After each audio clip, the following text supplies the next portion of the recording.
성경 주역으로 풀다 제36강 마태복음 10장 34절에서 36절 말씀 강설하겠습니다. 칼을 주러 왔노라. 마태복음 10장 34절 보겠습니다. 내가 땅 위에 화평을 주러 온 줄 생각하지 말라. 나는 화평을 주러 온 것이 아니라 칼을 주러 왔노라.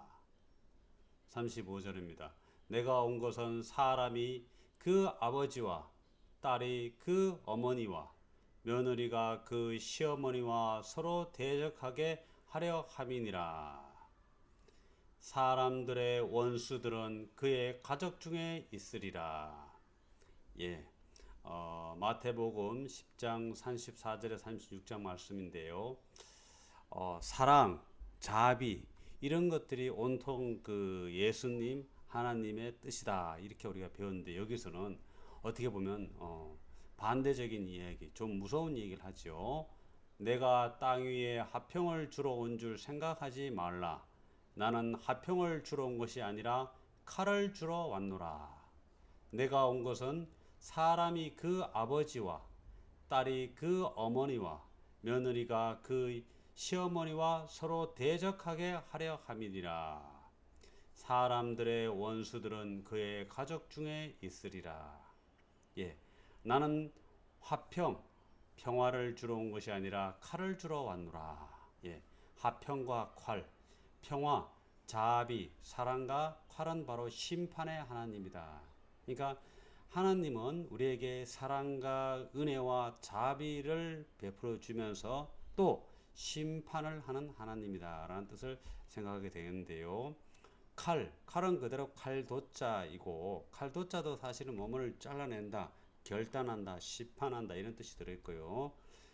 끈을 단자 옆에 보면은 도끼 날 근자가 있죠. 도끼 근 날 근자. 그러니까 그 도끼의 그 날카로움을 가지고 끊어내고 심판한다 이런 뜻이 들어있죠. 그래서 제가 심판하는 하나님이다, 결단을 한다는 거죠. 근데 이 결단, 심판을 왜 하느냐, 그것을 우리가 주역의 택천 쾌괴의 단사에서 이런 말씀이 있습니다. 단할 캐는 결련이 강결유연이 건이 열하고 결이 화하니라. 단에서 말씀하시기를 쾌괴의 캐는 결ля나 결단하는 것이니, 강이 유를 결단하는 것이니 강이 건이 열하고, 그 강건하면서도 기뻐하고, 그러니까 하늘의 강 건도로서 지도 땅의 심판을 하는 것이 바로 기쁨이다라는 얘기죠. 그런데 결이 화하니라. 결단을 해야 뭘 할 수 있다? 화합을 할 수 있다. 칼을 주러 와야 칼의 결단, 심판을 받아야 화평이 드러나게 된다 이런 얘기죠. 결이 화하니라.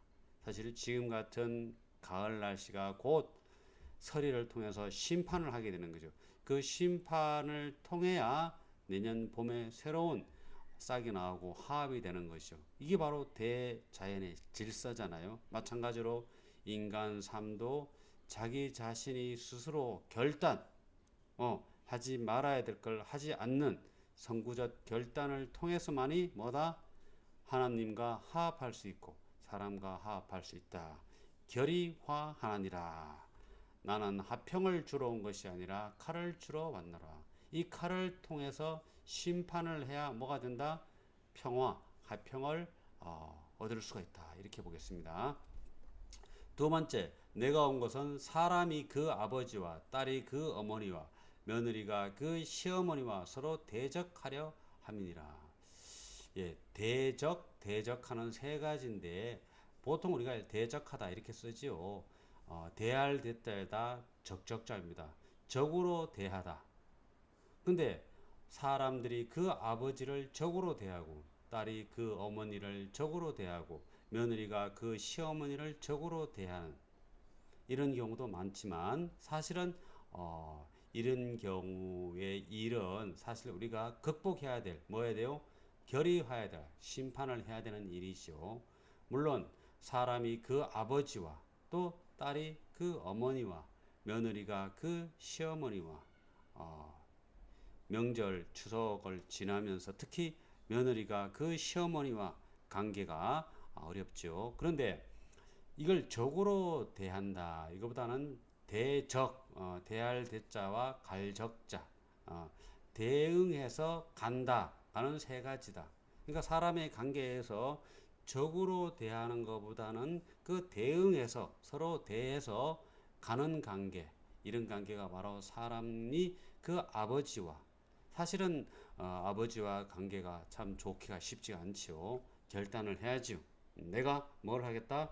효를 다하겠다. 아버지는 자식을 사랑하겠다라는 마음의 결단이 있어야 되는 것 같습니다.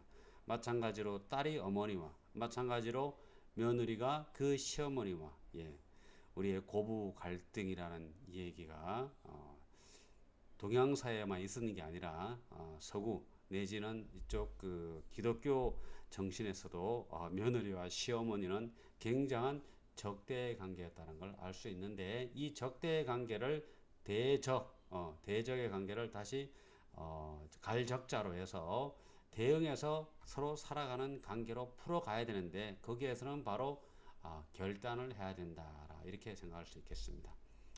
사람들의 원수들은 그의 가족 중에 있으리라.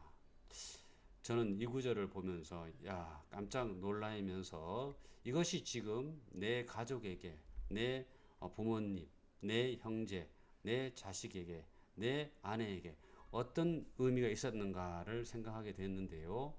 사람들의 원수들은 그의 가족 중에 있으리라. 지금 내 가족들과 원수지고 살아가는 사람들도 있지요. 또 그렇지 않은 사람도 있고요. 또 좋은 관계를 이어갈 수 있고 나쁜 관계를 가져갈 수가 있는데 이 가족은 어떻게 보면 가장 가까운 인연인데 이 인연에 대해서 선각자들은 이렇게 말씀하시죠.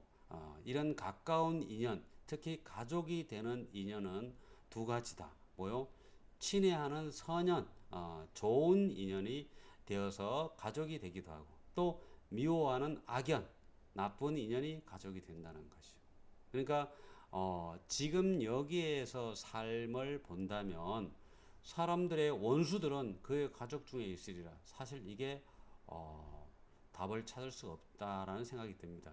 그러니까 지금은 가족으로 가고 있지만 사실은 전에 그 인연 속에서 친애하는 인연 선연이 있고 미워하는 악연이 있는데 이 미워하는 악연 이것이 바로 사람들의 원수들이 바로 가까운 가족의 인연이 된다. 이렇게 해석하면 이 말씀들이 좀 더 의미 있게 다가오지 않을까 싶습니다. 그래서 친애하는 선연도 가족이 되고 인연이 가까운 인연이 되고 미워하는 악연도 가족이 되는데 친애하는 선연은 더 서로 선한 인연을 이끌어가고 미워하는 악연은 선연으로 바꿀 수 있는 것 이것이 바로 우리가 살아가면서 해야 될 일이다. 어렵죠. 진짜 꼴 보기 싫은데 또 봐야 되고 또 미워하는데 또 봐야 되고 그러면서 그 인연을 넘어서고 무심으로 넘어서고 그 인연을 극복하는 것들이 바로 어쩌면 가족의 인연, 가까운 인연들의 모습 아닌가 싶습니다. 성경에서 말씀하신 사람들의 원수들은 그의 가족 중에 있으리라. 참 이 말씀은 지금 현생의 지금 여기의 모습으로만 해석하기에는 참으로 어렵기도 하고 해석이 될 수가 없는 이런 문제라는 것들을 알 수 있겠습니다. 물론 뒷부분에 가면은 윤회 뭐 엘리야의 영인가 누가 요한으로 왔다 이런 얘기 있는데요. 그 얘기는 나중에 성경 말씀을 통해서 인과 윤회에 대해서 더 이야기 드리겠습니다.